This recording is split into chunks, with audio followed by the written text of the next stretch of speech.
नमस्कार दोस्तों, race IAS के इस ऐप पर आज से हम लोग राज्य व्यवस्था इंडियन पॉलिटी की क्लास स्टार्ट करने जा रहे हैं। ये क्लासेस सिविल सर्विसेज के एग्जामिनेशन के लिए बहुत इम्पॉर्टेंट हैं। नॉर्मली जब हम लोग सिविल सेवा की तैयारी शुरू करते हैं तो हमारे पास कई सारे प्रश्न होते हैं कि हमें सिविल सर्विसेज की तैयारी करने के लिए क्या पढ़ना चाहिए, कैसे पढ़ना चाहिए, स्टडी मटेरियल क्या हो। और ये हर एक सब्जेक्ट को शुरू करने के पहले हमारे सामने ये प्रश्न जरूर आता है। कई सारे स्टडी मटेरियल हमें मार्केट में भी मिलते हैं, कई सारे स्टडी मटेरियल ऑनलाइन प्लेटफॉर्म पर भी उपलब्ध होते हैं, लेकिन हमें क्या पढ़ना चाहिए, हमें क्या शुरू करना है, ये निश्चित तौर पर अगर कंपटीशन के पॉइंट ऑफ व्यू से ना तय किया गया तो बहुत सारे ऐसे मटेरियल, ऐसी चीज़ें हम पढ़ना शुरू कर देते हैं जो कि हमारे लिए कहीं ना कहीं टाइम खराब करने वाला या वेस्टेज ऑफ टाइम का कारण बनता है।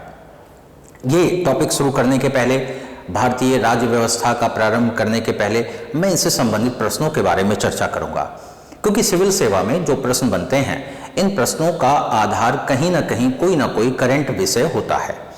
आज के पर्सपेक्टिव में देखें तो सिविल सेवा में जहां पर प्रीलिम्स के एग्जामिनेशन में कम से कम 15 से 20 क्वेश्चन मिनिमम रहते हैं, वहीं पर जब मेंस में आते हैं तो मेंस का पेपर 2, जनरल स्टडीज का पेपर 2 पूरी तरह से जो कॉन्स्टिट्यूशन और गवर्नेंस से रिलेटेड होता है। यानी कि इंडियन पॉलिटी, भारत की राज्य व्यवस्था कहीं ना कहीं हमारे प्रीलिम्स के लिए भी एक डिसाइडिंग फैक्टर है और मेंस में तो इसका महत्वपूर्ण भूमिका है ही। तो इसे स्टार्ट करने के पहले हम उन प्रश्नों का एक छोटा सा एनालिसिस देखेंगे कि किस तरह के प्रश्न कहां से बनते हैं। दोस्तों, अगर भारतीय राज्य व्यवस्था यानी इंडियन पॉलिटी की बात करें तो भारतीय राज्य व्यवस्था यानी भारत की राजनैतिक व्यवस्था, यानी भारत की शासन प्रणाली यानी पॉलिटिको एडमिनिस्ट्रेटिव सिस्टम, राजनैतिक प्रशासनिक व्यवस्था जो देश के लिए नीतियों का निर्धारण करने और नीतियों को लागू करने में शामिल होती है। यानी कि अगर हम भारत की राज्य व्यवस्था का अध्ययन करना चाहें और हमें उसके प्रश्नों का एनालिसिस या विश्लेषण करना हो तो 3 भाग बनते हैं इसका। एक भाग संविधान का बनता है, संविधान जिससे देश की राज्य व्यवस्था, शासन व्यवस्था गवर्न होती है। दूसरा, सरकार और राजनीतिक प्रणाली, यानी कि केंद्र सरकार, राज्य सरकार और स्थानीय प्रशासन, स्थानीय सरकार, union government, state government, local government. और तीसरा यूनिट बनता है वो प्रोसेसेस, मैकेनिज्म्स जो कि लॉ मेकिंग, पॉलिसी मेकिंग में इन्वॉल्व होती हैं, उनके एग्जीक्यूशन में इन्वॉल्व होती हैं और इस पूरे सिस्टम को रेगुलेट और कंट्रोल करने के लिए जिम्मेदार होती हैं, यानी गवर्नेंस। ये तीनों ही अलग अलग डायमेंशन है जो कि भारत की शासन प्रणाली से संबंधित है। तो भारत की इस वाले चैप्टर में हम प्रीलिम्स के पॉइंट ऑफ व्यू से पहले भारत की राज्य व्यवस्था का अध्ययन करेंगे। और भारत की इस राज्य व्यवस्था में जहां एक ओर हम पहले संविधान का अध्ययन करेंगे, वहीं दूसरी ओर हम उस शासन प्रणाली का अध्ययन करेंगे जिससे हमारा देश यानी संघ, राज्य और स्थानीय स्तर पर संसाधनों का प्रबंधन और नीतियों का निर्माण होता है। अगर हम शासन को देखें तो शासन एक प्रक्रिया है जिससे किसी देश में नियमों, नीतियों आदि का निर्धारण किया जाता है, उसका संचालन किया जाता है और नियंत्रण भी किया जाता है। यानी शासन वह प्रक्रिया है जिसके माध्यम से न सिर्फ नियम, कानून और प्रक्रियाएं स्थापित की जाती हैं बल्कि उनका संचालन और विनियमन भी किया जाता है। तो यहाँ पर भारत की राज्य व्यवस्था, इंडियन पॉलिटी को आज से हम लोग स्टार्ट करेंगे और इसको स्टार्ट करने के लिए बेसिक स्टडी मटेरियल क्या होना चाहिए, सबसे पहला प्रश्न जिसका उत्तर मैं देना चाहूंगा। दोस्तों, राज्य व्यवस्था, भारत की राज्य व्यवस्था यानी गवर्नमेंट सिस्टम, यानी कि इसे हम लोग सरकार व्यवस्था के नाम से जानते हैं। जब हम सरकार की बात करते हैं यानी गवर्नमेंट सिस्टम, तो सरकार क्या है? किसी देश की राजनीतिक व्यवस्था है। राजनीतिक व्यवस्था, इसी को किसी देश के पॉलिटिकल सिस्टम के रूप में देखा जाता है।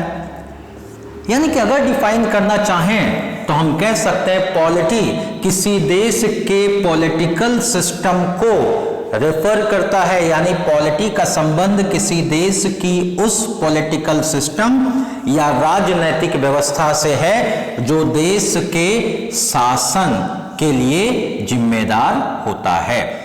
शासन के लिए जिम्मेदार राजनैतिक व्यवस्था ही उस देश की पॉलिटी के अंतर्गत अध्ययन किया जाता है।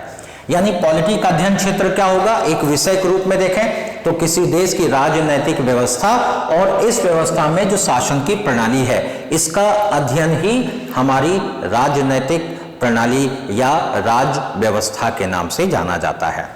दोस्तों, इसको और सिंप्लीफाई करें तो हम कह सकते हैं कि पॉलिटी किसी देश की शासन व्यवस्था को दर्शाता है, शासन व्यवस्था को दर्शाता है। यानी पॉलिटी राज्य व्यवस्था का आशय किसी देश की शासन व्यवस्था से है। शासन और व्यवस्था, व्यवस्था जो कि किसी भी इंस्टीट्यूशन ऑर्गेनाइजेशन के रूप में हो सकती है। शासन यानी पॉलिसी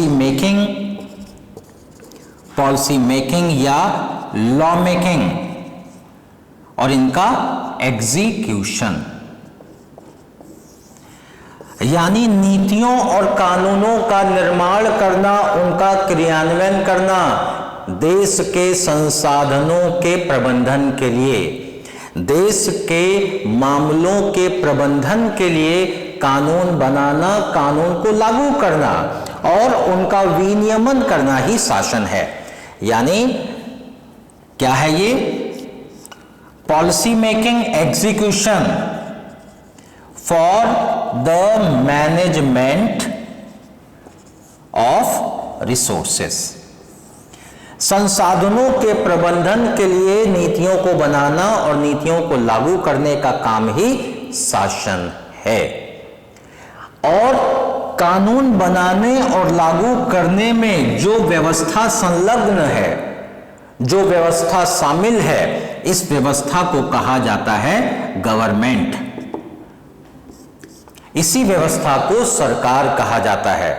यानी कि सरकार वो व्यवस्था है जो देश के शासन के लिए जिम्मेदार और अधिकृत होती है।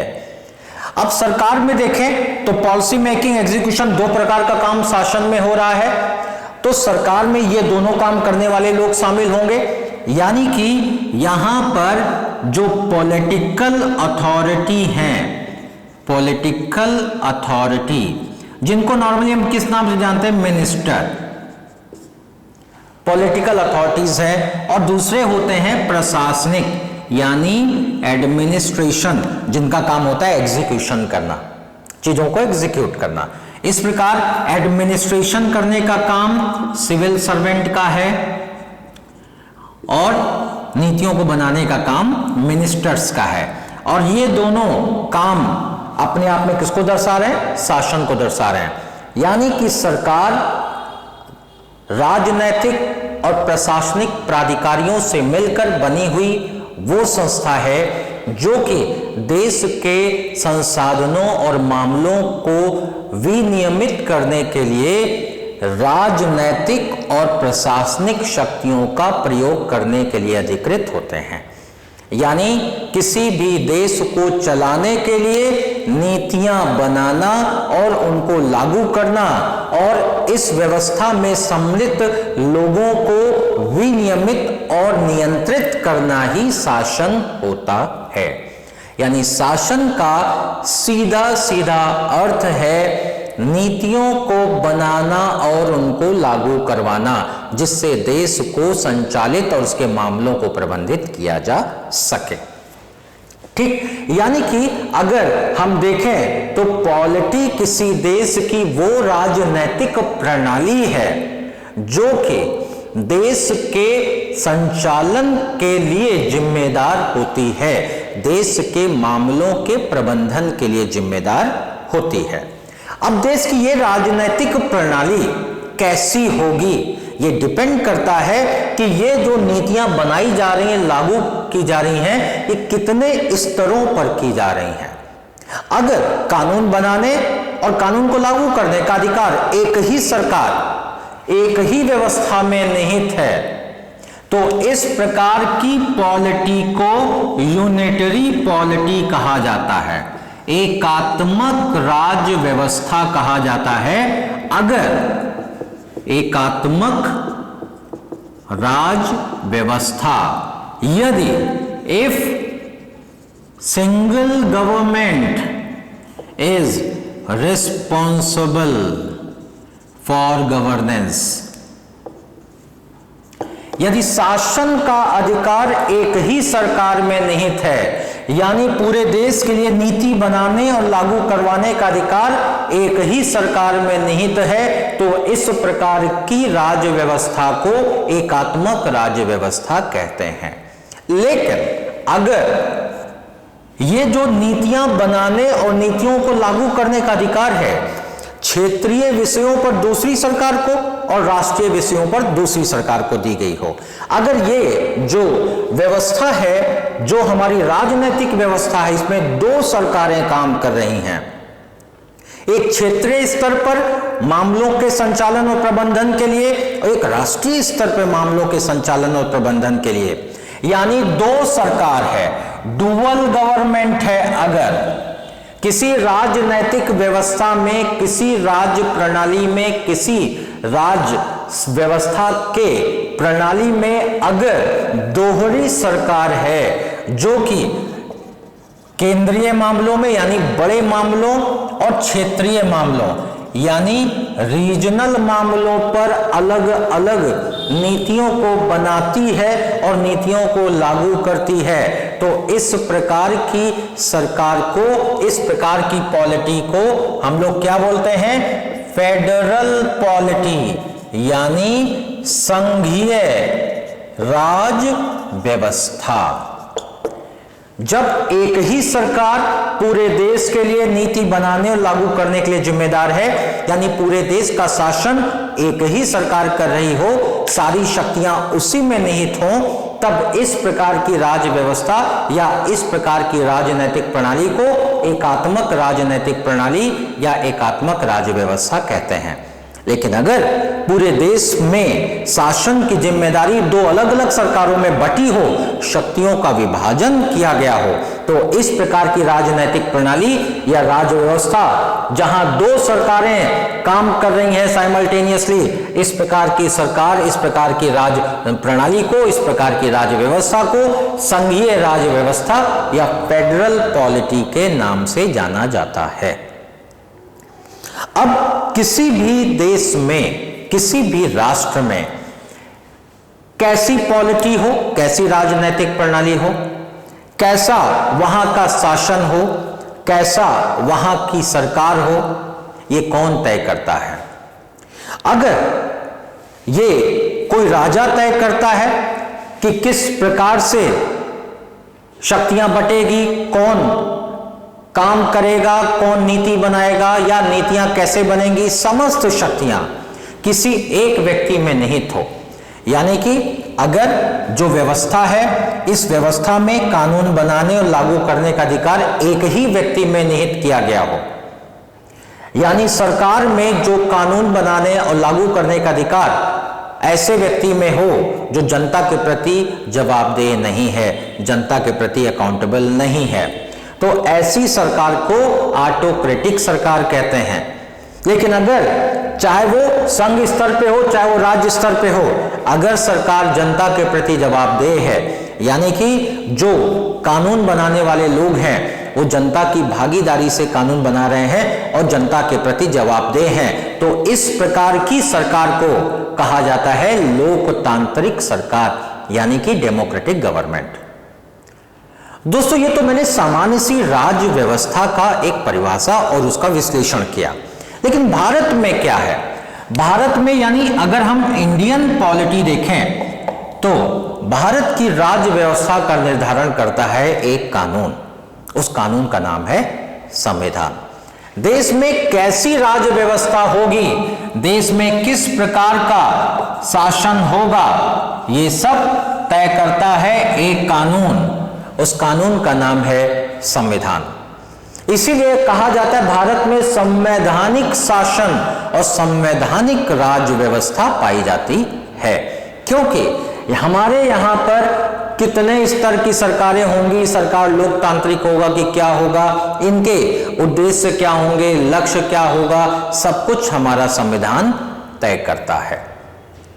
इस प्रकार अगर हमें अपने देश की राजनीतिक प्रणाली को समझना है तो पहले हमें अपने देश के संविधान को समझना होगा। बिना संविधान को समझे हुए हम अपनी राजनीतिक प्रणाली के नेचर, स्कोप और लक्ष्यों को समझ नहीं सकते।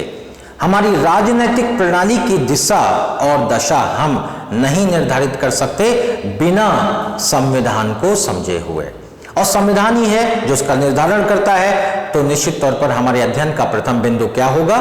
भारत का संविधान, इंडियन कॉन्स्टिट्यूशन। तो यहां पर स्पष्ट तौर पर यह संविधान है जो देश की राज्य व्यवस्था का निर्धारण कर रहा है। और राज्य व्यवस्था के अंतर्गत क्या आता है? राजनीतिक प्रणाली। राजनीतिक प्रणाली में हमें एक ओर जहां शासन, वहीं दूसरी ओर शासन को चलाने वाली व्यवस्था, दोनों का अध्ययन करना होता है।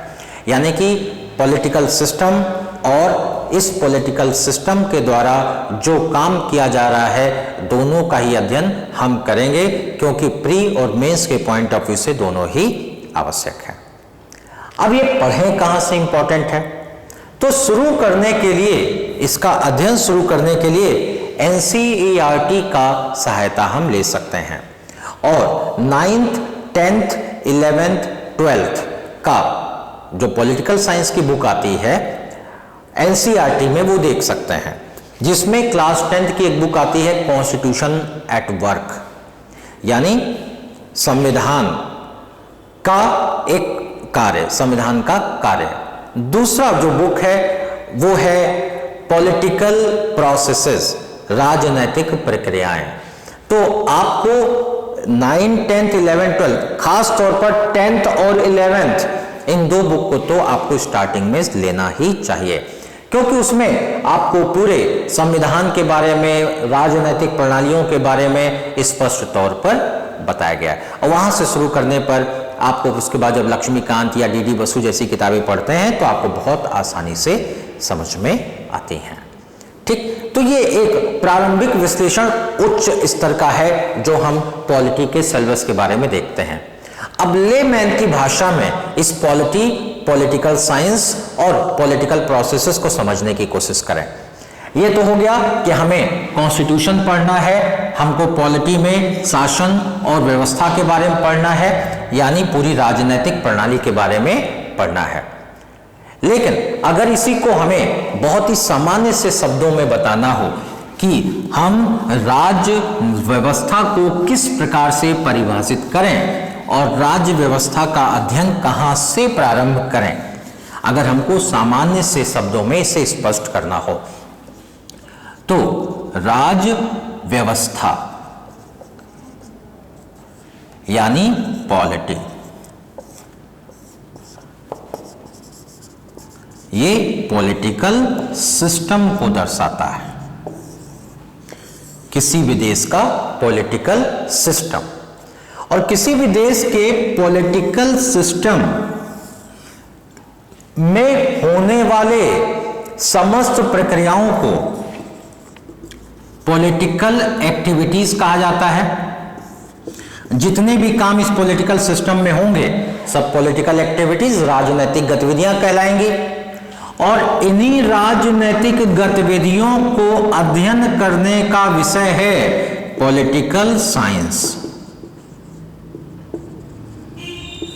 यानी कि राजनीतिक शास्त्र, राजनैतिक या राजनीति शास्त्र, पॉलिटिकल साइंस। क्या है पॉलिटिकल साइंस? किसी भी राष्ट्र या विभिन्न देशों की राजनैतिक गतिविधियों और उन राजनैतिक व्यवस्थाओं का अध्ययन करना, राजनीति शास्त्र का क्षेत्र है। यानी राजनीति शास्त्र क्या है? व्यवस्थित और वैज्ञानिक अध्ययन किसका? विभिन्न देशों की राजनैतिक व्यवस्थाओं और उसमें होने वाली गतिविधियों का। सामान्य से शब्दों में हम ऐसे डिफाइन करते हैं कि political science is the systematic and scientific study of the political system in different countries as well as the political activities and philosophies behind those activities। राजनीति शास्त्र वास्तव में विभिन्न राष्ट्रों के राजनैतिक प्रणालियों, राजनैतिक गतिविधियों और उसमें निहित राजनैतिक सिद्धांतों का व्यवस्थित और वैज्ञानिक अध्ययन करना है। अब राजनीतिक व्यवस्था ही किसी देश की पॉलिटी कहलाती है। यानी कि हम ये कहें कि political science refers the study, scientific study of the polity and political activities of different countries of the world। तो गलत नहीं है। यानी राजनीति शास्त्र किसी देश, विभिन्न देशों की राज्य व्यवस्थाओं और उनकी राजनैतिक गतिविधियों का अध्ययन करने का एक व्यवस्थित और वैज्ञानिक अध्ययन है। तो अब यहां पर पॉलिटी यानी पॉलिटिकल सिस्टम को जब हम स्टडी करने की बात करते हैं तो इसमें हम पॉलिटिकल प्रोसेसेस को भी पढ़ते हैं, राजनीतिक गतिविधियों को। जैसे इलेक्शन, इलेक्शन क्या है? राजनीतिक गतिविधि है ना। इसी प्रकार मेकिंग ऑफ लॉ यानी कानूनों का निर्माण राजनीतिक गतिविधि है। विभिन्न मंत्रालयों का गठन, मंत्रालयों के द्वारा निर्णय लेना, कैबिनेट का गठन करना, ये सब क्या है? ये सब राजनीतिक व्यवस्था का पार्ट है। तो इस प्रकार से हम पॉलिटिकल सिस्टम यानी पॉलिटी का स्टडी करते समय केंद्र सरकार, राज्य सरकार, स्थानीय सरकार, विभिन्न संवैधानिक, गैर संवैधानिक, कॉन्स्टिट्यूशनल, नॉन कॉन्स्टिट्यूशनल इंस्टीट्यूशंस की स्टडी करते हैं और यहीं से बनते हैं प्रश्न प्रीलिम्स में। जब हम प्रीलिम्स के प्रश्न देखते हैं तो संविधान से प्रश्न आते हैं, केंद्र सरकार, राज्य सरकार, स्थानीय सरकारों से प्रश्न आते हैं, न्यायपालिका से प्रश्न आता है, साथ ही साथ विभिन्न प्रकार के संवैधानिक, गैर संवैधानिक और वैधानिक संगठनों से जुड़े हुए प्रश्न पूछे जाते हैं। और इस प्रकार पॉलिटी का जो इम्पैक्ट है प्रीलिम्स और मेंस दोनों में ही इसलिए भी महत्वपूर्ण दिखाई देता है क्योंकि अंततः आप इसी व्यवस्था का भाग बनने जा रहे हैं। इसलिए किसी भी राष्ट्र के इन व्यवस्थाओं का अध्ययन अपने आप में बेहद अनिवार्य हो जाता है अगर आप उस राष्ट्र के किसी भी प्रशासनिक और राजनीतिक व्यवस्था का भाग बनने जा रहे हैं तो। यानी एक एडमिनिस्ट्रेटर के रूप में भी आपको इसका अध्ययन करना चाहिए। जैसा कि मैंने पहले कहा कि हमारे देश की, भारत की राज्य व्यवस्था का आधार है इसका संविधान। तो संविधान से ही इस चैप्टर का प्रारंभ किया जाना चाहिए और इसे पढ़ने के लिए मैंने आपको एनसीईआरटी की क्लास 10th और 11th की बुक भी बताई कि आपको वहां से इसका प्रारंभ करना चाहिए। तो लेट्स स्टार्ट। संविधान, कॉन्स्टिट्यूशन ऑफ इंडिया। दोस्तों आज के इस चैप्टर में हम लोग इंडियन कॉन्स्टिट्यूशन स्टार्ट करने जा रहे हैं और इंडियन कॉन्स्टिट्यूशन के संदर्भ में हम सबसे पहले इसका एक परिचय देखेंगे, भारतीय संविधान का एक परिचय।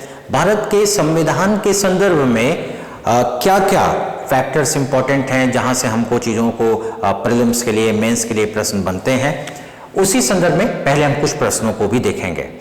भारत का संविधान जिसमें हमारे अध्ययन का क्षेत्र होगा, सबसे पहले इसका इंट्रोडक्शन,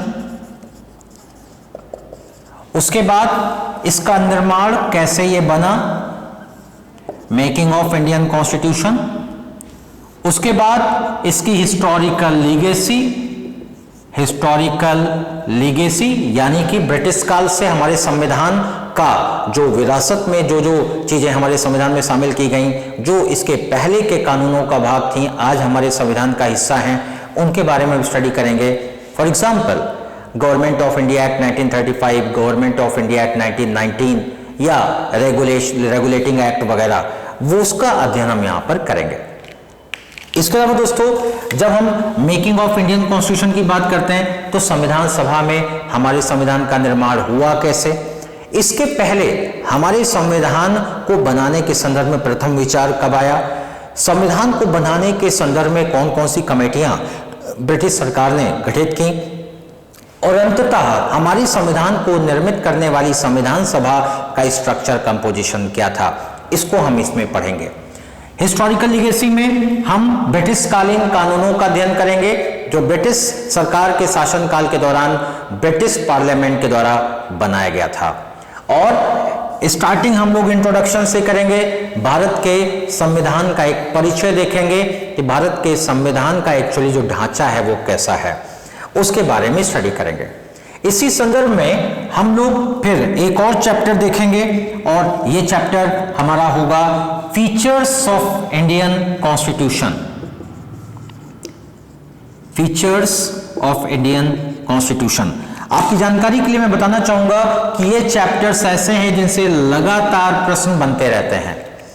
भारत के संविधान के संदर्भ में जहां एक और सबसे पहले हर एक कॉम्पिटिटर को जो सिविल की तैयारी कर रहे हैं या किसी कंपटीशन की तैयारी कर रहे हैं, उनको संविधान से हमेशा ही प्रश्न मिलते हैं। यानी कि ऐसा कोई भी एग्जाम नहीं है जहां पर भारतीय संविधान से संबंधित कोई प्रश्न न पूछा जाए। अगर निचले लेवल के एग्जाम है तो सामान्यतया इंट्रोडक्शन से रिलेटेड क्वेश्चन बन सकते हैं कि किस भाग में क्या है, कितने आर्टिकल्स हैं, कितने शेड्यूल्स हैं, उनके बारे में क्वेश्चन आ सकता है। यानी हमारे संविधान का एक सामान्य सा परिचय। इसके बाद संविधान के निर्माण के संदर्भ में जो प्रक्रियाएं हैं, संविधान सभा का गठन है, संविधान सभा में होने वाली गतिविधियां हैं, उनके बारे में, और फिर हिस्टोरिकल लेगेसी इसके बारे में। संविधान के प्रारंभिक टॉपिक में जो यूनिट 1 जिसे हम कह रहे हैं, हम यूनिट 1 में पहले ये 4 चैप्टर पढ़ेंगे।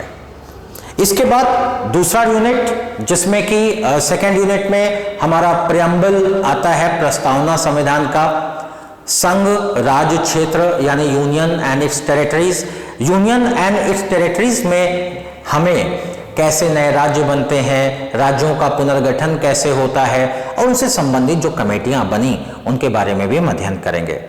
सेकेंड यूनिट में ही हम लोग फिर सिटीजनशिप को भी देखेंगे, नागरिकता को भी देखेंगे। यानी preamble, union and it's territories, नए राज्यों का गठन, राज्यों का पुनर्गठन आदि आदि, और सिटीजनशिप, ये हम सेकेंड यूनिट में देखेंगे।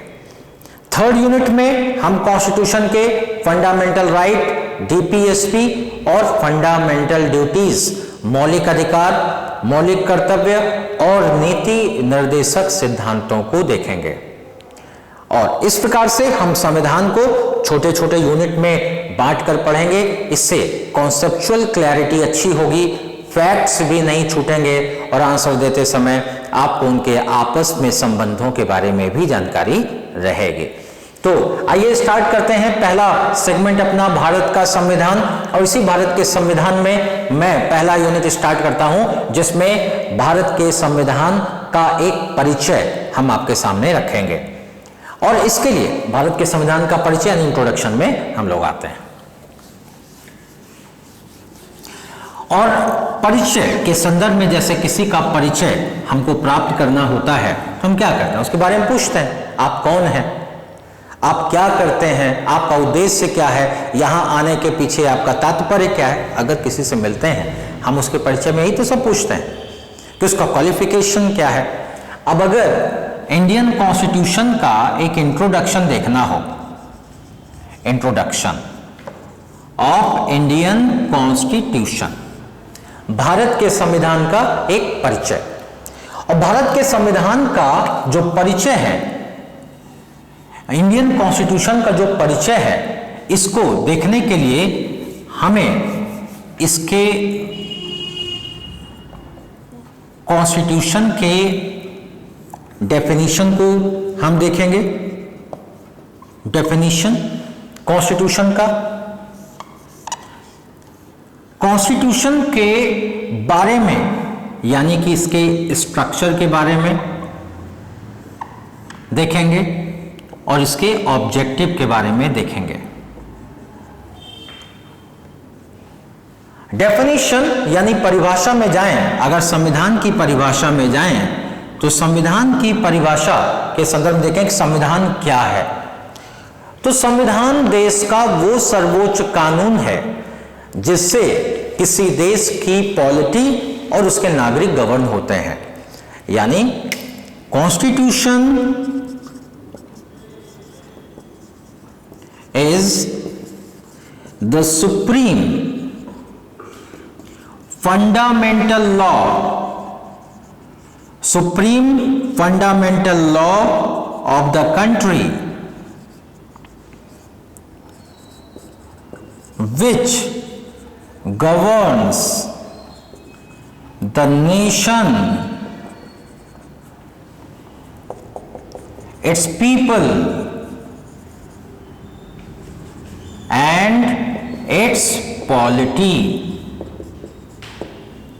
यानी कि अगर यहां पर हम इसके डेफिनेशन को देखें तो संविधान किसी देश का वो सर्वोच्च मौलिक कानून है जिससे कोई देश गवर्न होता है, प्रशासित होता है, जिससे कोई देश उसके लोग और उसकी राज्य व्यवस्था प्रशासित होती है। यानी संविधान किसी देश का वो सर्वोच्च मौलिक कानून है जिससे कोई राष्ट्र, उसके नागरिक और उसकी राजनैतिक प्रणाली प्रशासित होती है। ठीक, इसे जब हम कानून कह रहे हैं तो इसका लीगल डेफिनेशन भी देख लेते हैं। संविधान की अगर लीगल डेफिनेशन देखें तो संविधान का लीगल डेफिनेशन कहता है कि constitution is the set of rules and regulation. It is the set of rules and regulations as well as the principle of governance. यानी कि संविधान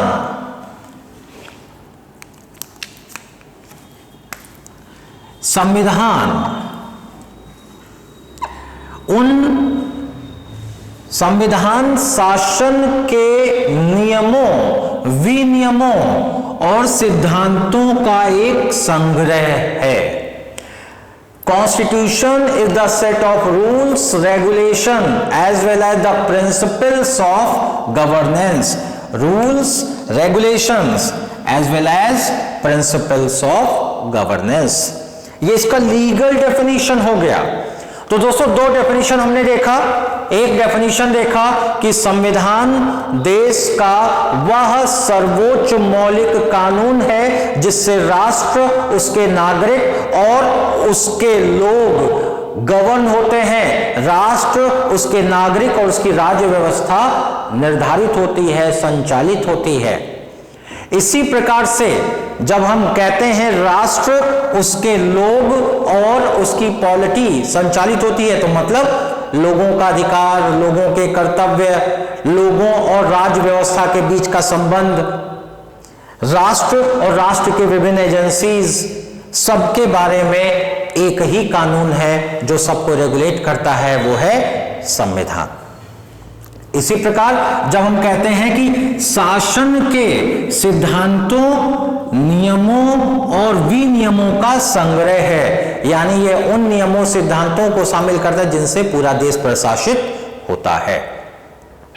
एक लाइन में कहें तो constitution is the supreme law of the country through which whole nation and its political system is governed.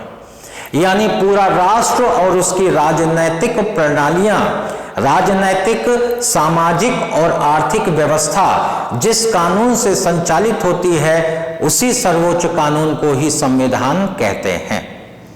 तो एक परिचय के रूप में हम ये स्पष्ट कर सकते हैं कि संविधान एक कानून है जो किसी भी देश के मौलिक कानून, ओरिजिनल लॉ का दर्जा रखता है। ओरिजिनल लॉ होने के नाते ये देश के अंदर बाकी सभी व्यवस्थाओं को, उनके कार्यों को, उनके कानूनों को लीगैलिटी यानी वैधानिकता भी प्रदान करती है। यानी इसमें दिए गए नियमों सिद्धांतों के बाहर जाकर कोई काम करेगा तो वह असंवैधानिक माना जाएगा।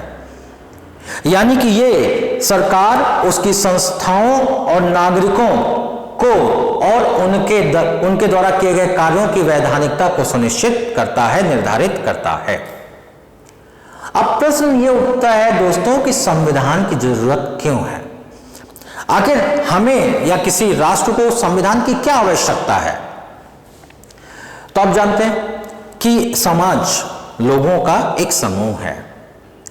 लोगों के अपने अपने नियम होते हैं। किसी भी राष्ट्र में अलग अलग वर्ग, अलग अलग समुदाय, अलग अलग समाज निवास करता है।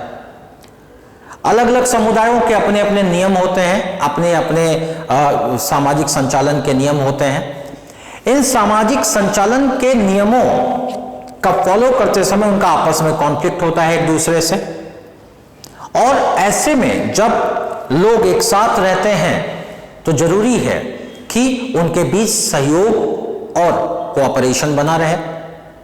लेकिन अगर सबके अपने अपने नियम हैं तो उनमें कॉन्फ्लिक्ट होगा तो ये सहयोग और समन्वय बना ही नहीं रहेगा और कोई भी समाज स्थिर नहीं रहेगा। कोई भी समाज अपने आप में परमानेंट और कोऑपरेटिव वे में एक साथ नहीं रह पाएगा। जरूरी है इसका मतलब कि सारे लोग किसी नियम, एक सामान्य से और कॉमन नियम का पालन करें, और इस संदर्भ में वो अपने अपने सामुदायिक नियमों से उठकर किसी एक सामान्य नियम का अनुपालन करें। और ऐसे संदर्भ में ये संविधान है जो उन सामान्य और सार्वभौमिक नियमों और विनियमों को प्रस्तुत करता है जिनका पालन समाज के सभी लोगों को करना होता है। इसीलिए इस कानून को आपसी समझ, समन्वय और सहमति से बनाए जाने की आवश्यकता होती है। यानी कि एक संविधान की आवश्यकता है जिससे हमारा समाज स्थिर रह सके। एक संविधान की आवश्यकता है जिससे आपसी सहयोग, आपसी समन्वय को सुनिश्चित किया जा सके। एक संविधान की आवश्यकता है जिससे सभी लोग व्यक्तिगत हितों को पूरा करने के संदर्भ में कभी दूसरे के हितों को नुकसान न पहुंचाएं। एक संविधान की आवश्यकता है जिससे हम एक सभ्य सामाजिक के साथ साथ राजनीतिक जीवन को भी पालन कर सकें। यानी कि एक व्यवस्थित और अनुशासित जीवन जीने के लिए, एक ऐसी राजनीतिक प्रणाली का संचालन करने के लिए जो सभी की सहमति, स्वीकृति से चले, एक सामान्य से संविधान का होना अनिवार्य है। क्योंकि अगर नियम बनाए गए तो उनका अनुपालन भी अनिवार्य होगा, और वो अनुपालन तभी संभव होगा जब किसी समुदाय विशेष का नियम ना होकर वो एक सामान्य सर्वव्यापी नियम होगा।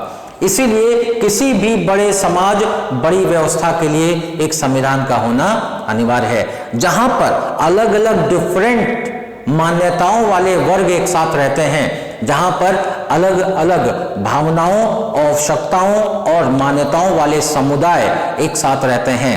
वहां पर सभी के लिए एक कॉमन प्लेटफॉर्म, एक बेहतर समन्वय स्थापित करने के लिए एक सामान्य कानून का होना जरूरी है, और इसी संदर्भ में संविधान की आवश्यकता को महसूस किया जाता है।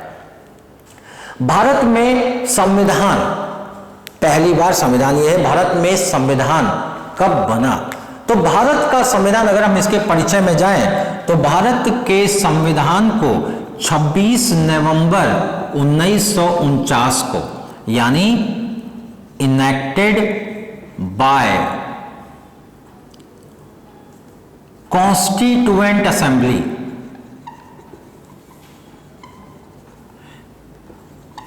यानी कि भारत का संविधान 26 नवंबर 1949 को एक संविधान सभा के द्वारा बनाया गया। यानी 26 नवंबर 1949 को भारत के संविधान को संविधान सभा ने अधिनियमित किया, कॉन्स्टिट्यूएंट असेंबली ने अधिनियमित किया। हालांकि ये संविधान 26 जनवरी 1950 को लागू हुआ, came into commencement.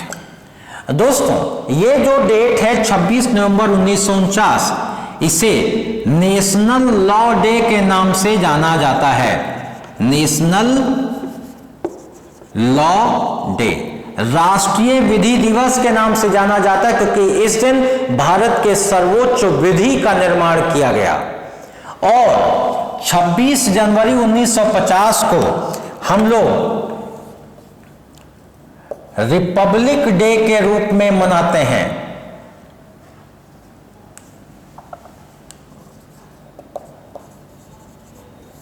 Republic day क्यों? क्योंकि जनता के द्वारा बनाए गए कानून और जनता के व्यवस्था को इस दिन लागू किया गया, यानी कि इसी दिन जनता के द्वारा चुना गया भारत का राष्ट्रपति ब्रिटिश महारानी के द्वारा नियुक्त किए गए पदाधिकारी की जगह लेता है।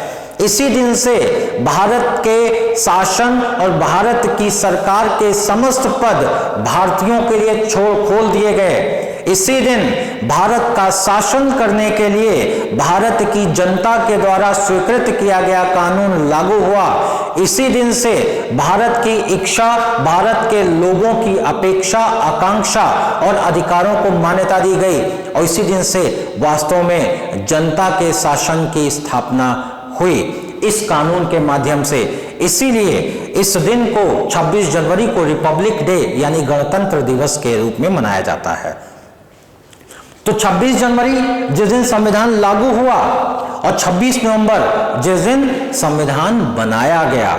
संविधान अंतिम रूप से 26 नवंबर 1949 को बनाया गया और लागू हुआ 26 जनवरी 1950 को। दोस्तों, बड़ा मजेदार किस्सा है कि वास्तव में क्यों 2 महीना रोका गया। और भारत तो आजाद हो गया था 15 अगस्त 1947 को ही, तो वो क्या उस दिन हम गणतंत्र नहीं बन पाए?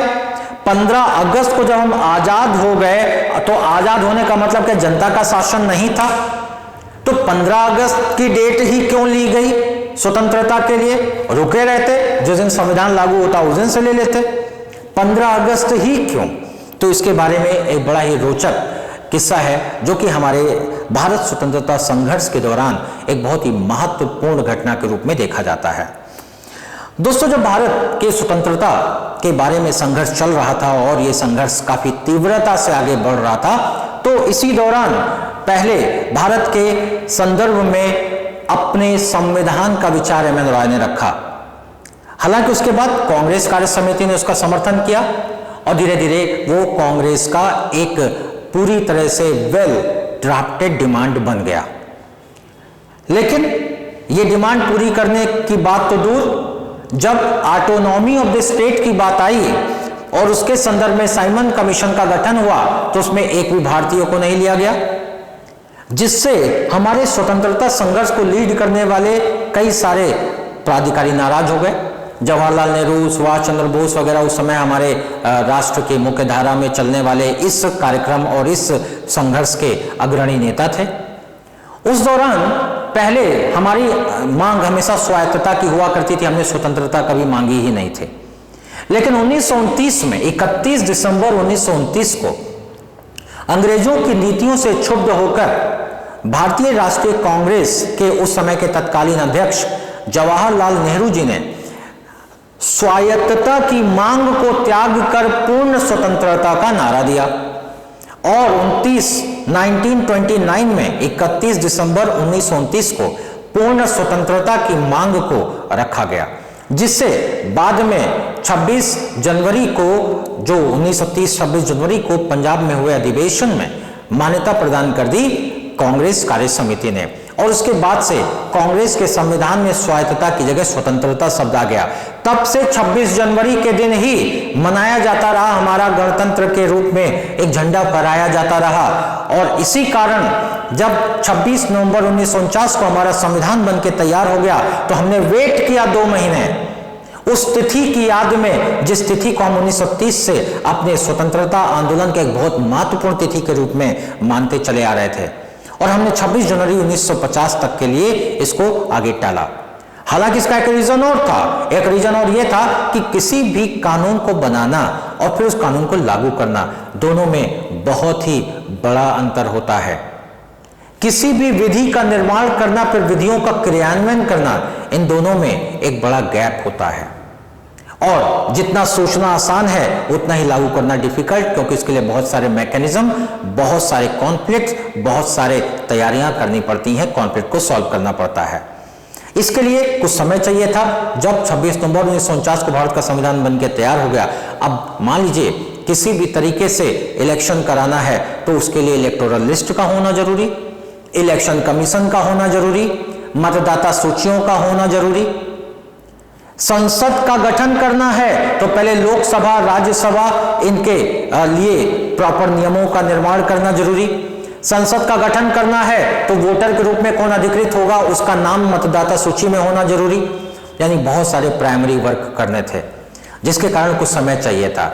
इस कारण 26 नवंबर 1949 को संविधान को लागू नहीं किया गया। थोड़ा समय चाहिए था, 1 महीने के लिए और टाल दिया जाता, लेकिन चूंकि पुरानी तिथि 26 जनवरी अभी तक हमारे लिए बहुत ही महत्वपूर्ण थी, इसी वजह से जब इतना टाला ही गया तो हमने थोड़ा और आगे टालकर 26 जनवरी तक उसे आगे टाल दिया और फाइनली 26 जनवरी 1950 को भारत का संविधान लागू किया। इसी संदर्भ में एक प्रश्न हो रहा था कि 15 अगस्त को फिर स्वतंत्रता के लिए क्या कोई 15 अगस्त कोई विशिष्ट तिथि है? क्यों 15 अगस्त को हमने भारत की स्वतंत्रता की घोषणा करी? तो दोस्तों इसके बारे में भी एक महत्वपूर्ण घटना है।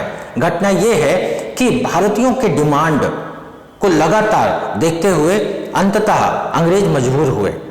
सेकेंड वर्ल्ड वॉर के दौरान जब जापान पे अमेरिका ने बम गिराया और लोकतंत्र के नाम पर जर्मनी को लिक्विडेट कर दिया, खाली नाजी तानाशाही और लोकतंत्र को कुचलने के नाम पर यूनाइटेड नेशन का गठन हो गया।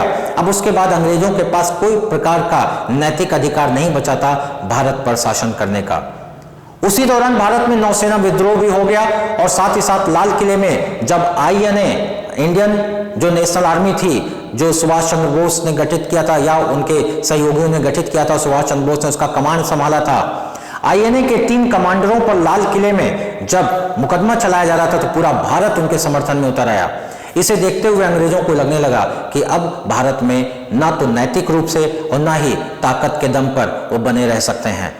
और इस संदर्भ में यूएनओ ने भी, यूनाइटेड नेशन ऑर्गेनाइजेशन ने भी सभी प्रकार के उपनिवेशवाद को खत्म करने का निर्णय ले लिया था। तो अब ब्रिटेन में लॉर्ड चर्चिल की सरकार, प्रधानमंत्री चर्चिल की सरकार गिरी और लॉर्ड एटली की सरकार आई और लॉर्ड एटली ने तुरंत भारत को आजाद करवाने का निर्णय लिया। उसके लिए तैयारी करने के लिए भारत में विभिन्न प्राधिकारियों को भेजा। इस दौरान भारत में कैसे सत्ता का हस्तांतरण हो, इन सब पर बात करने के लिए भी कई सारे यहाँ पर कमेटियां और विजन भेजे गए। इसी दौरान भारत में कैबिनेट मिशन आया। कैबिनेट मिशन ने कुछ सुझाव दिए। कैबिनेट मिशन के सुझावों पर अमल करते हुए संविधान सभा का गठन किया गया और दूसरी ओर यह घोषणा किया गया लॉर्ड एटली के द्वारा, प्रधानमंत्री के द्वारा, कि जून 1948 तक भारत को आजाद कर दिया जाएगा। तब तक सारी तैयारियां कर ली जाएंगी। लेकिन जैसे ही डिक्लेरेशन हुआ कि जून 1948 तक भारत आजाद हो जाएगा, पाकिस्तान का कोई नाम नहीं लिया गया उसमें। वैसे ही मुस्लिम लीग पूरी तरीके से हिंसक होकर कम्युनल सांप्रदायिक दंगों को भड़काने के लिए आगे आ गए। उसका डिमांड था कि 1948 में भारत आजाद हो जाएगा, पाकिस्तान का क्या होगा? और उसने सेपरेट पाकिस्तान के लिए पूरी तरीके से पूरे भारत में आग लगाने की कोशिश की। तब लॉर्ड माउंटबेटन को उन परिस्थितियों में भारत भेजा गया और जाकर मामले को सुलझाने की बात की गई। आकर उन्होंने मुस्लिम लीग, कांग्रेस सबसे बातचीत किया, लेकिन कोई मुद्दा हल नहीं हो पाया। और जिस तेजी से सांप्रदायिक दंगे भड़क रहे थे, लॉर्ड माउंटबेटन ने ब्रिटिश सरकार को 3 जून 1947 को एक योजना भेजी जिसे माउंटबेटन प्लान या 3 जून प्लान के नाम से जाना जाता है। और उन्होंने कहा एक ही विकल्प है कि भारत को 2 डोमिनियन में विभाजित कर दिया जाए, भारत और पाकिस्तान। और इस प्रकार से उनके भेजे गए इस प्रस्ताव को तुरंत ब्रिटिश कैबिनेट ने अपनी मंजूरी दे दी। लेकिन अब पेच फंसा कि किस डेट पर इसको दिया जाए। ऐसे में डेट के लिए मुस्लिम लीग और कांग्रेस के साथ बैठक हुई, माथा पच्ची हुई, लेकिन उस दौरान कोई एक डेट निकलकर सामने नहीं आई। दोनों ने लॉर्ड माउंटबेटन को इसके लिए ऑथराइज कर दिया। तब लॉर्ड माउंटबेटन ने उस तिथि को, जिस दिन जर्मनी जापान की सेनाओं को उन्होंने झुकाया था, सरेंडर करवाया था, यानी 15 अगस्त का दिन, उस तिथि को उन्होंने अपनी तरफ से प्रपोज कर दिया। और कमोबेश कुछ स्वीकृति या स्वीकृतियों के साथ उस तिथि को जवाहरलाल नेहरू और उनके मंत्रिमंडल ने मान्यता प्रदान कर दी, जो कि अंतरिम सरकार का संचालन कर रहे थे उस समय। और उनकी स्वीकृति मिलने के बाद फिर मुस्लिम लीग ने भी इस पे अपनी सहमति दी और 14 तारीख की तिथि प्रपोज की अपनी तरफ से। और इस प्रकार से 14 अगस्त को पाकिस्तान और 15 अगस्त को भारत को स्वतंत्रता देने की घोषणा इंडियन इंडिपेंडेंस एक्ट 1947 में ब्रिटिश महारानी ने अपने सिग्नेचर के साथ कर दी। इस प्रकार दोस्तों 15 अगस्त की तिथि क्यों हमने अपनी स्वतंत्रता के लिए स्वीकार की, कब ये आया, 26 नवंबर 1949 को भारत का संविधान निर्मित हुआ जिसे नेशनल लॉ डे कहते हैं, और 26 जनवरी 1950 को भारत का संविधान लागू हुआ जिसे नेशनल रिपब्लिक डे कहते हैं। ये छोटी छोटी बातें हैं जो आपकी जानकारी के लिए बेहद अनिवार्य है, और संविधान प्रारंभ करने के पहले इस प्रकार के प्रश्नों का जवाब आपके पास होना, क्योंकि ये छोटे से प्रश्न हैं लेकिन महत्वपूर्ण हैं, आपके पास होना चाहिए। दोस्तों कई सारे एग्जाम में काम आएगा ये संविधान का चैप्टर जो हम शुरू करने जा रहे हैं। अभी हमने आपको डेफिनेशन बताया और कब इसका कमेंसमेंट हुआ ये बताया। अब हम भारत के संविधान का स्ट्रक्चर देखेंगे, यानी इसमें कितने भाग हैं, कितनी अनुसूचियां हैं और कितने आर्टिकल हैं, यानी कितने प्रावधान हैं, कितने अनुच्छेद हैं, ये देखेंगे। अगर आपको भारत के संविधान के बारे में जानकारी आप रखते हैं तो निश्चित तौर पर आपके पास किसी भी प्रकार की व्यवस्था की लीगलिटी को जांचने या उसकी लीगलिटी और वैधता पर चर्चा करने के लिए एक सशक्त हथियार होता है। यानी हमें संविधान की जानकारी, हमारा संविधान जो हमारे मौलिक अधिकारों का संरक्षण करता है, अपने संविधानों की जानकारी, अपने संविधान की जानकारी प्रत्येक नागरिक को होना अनिवार्य है। तो इस संदर्भ में अब हम भारत के संविधान की एक संक्षेप में एक चर्चा करेंगे कि नॉर्मली किस भाग में क्या दिया है। सामान्यतः मिलाने वाला प्रश्न आता है इसमें, एक तरफ आपको उसमें आर्टिकल शेड्यूल दे दिया जाता है, दूसरी तरफ आपसे पूछा जाता है कि ये किससे जुड़ा हुआ है। इस टॉपिक को हम लोग जब एक एक यूनिट पढ़ते जाएंगे तो साथ ही साथ हम देखते जाएंगे कि किस पार्ट में क्या है और उसका संबंध किससे है। और इसको चूंकि सिस्टमेटिक हम आगे पढ़ते चलेंगे तो हम पहला इंपॉर्टेंट इसमें टॉपिक उठाते हैं, that is making of Indian constitution, भारतीय संविधान का निर्माण। अब भारतीय संविधान के निर्माण के संदर्भ में हम संविधान सभा के बारे में, संविधान सभा में बनी समितियों के बारे में, संविधान के अंदर जो प्रक्रियाएं हुई और साथ ही साथ जो परिवर्तन हुए स्वतंत्रता अधिनियम के बाद उसके बारे में, और भारत के संविधान के निर्माण में ब्रिटिश कानूनों की भूमिका क्या थी उसके बारे में अध्ययन करेंगे।